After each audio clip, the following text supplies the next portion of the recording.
দ্রোহ প্রেম আর সাম্যের কবি কাজী নজরুল ইসলাম, যার লেখনী লড়েছে অন্যায়ের বিরুদ্ধে, শোষিতের মুক্তির জন্য। গানে কবিতায় নজরুল তুলে ধরেছেন বঞ্চিতের কথা। নজরুল মানে প্রতিবাদ, নজরুল মানে ভালোবাসা আর মানবতা।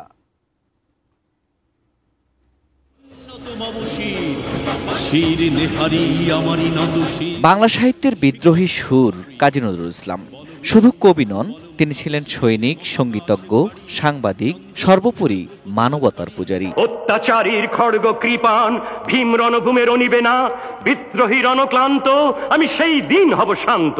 নজরুলের লেখনী ছিল অন্যায়ের বিরুদ্ধে প্রতিবাদ, ভালোবাসার জন্য ছিল অগাধ অনুভব। বিদ্রোহী কবিতায় তিনি যেমন গর্জে উঠেছেন, তেমনি সমতা, মুক্তি আর মানবতার জয়গান করেছেন তার কলমে।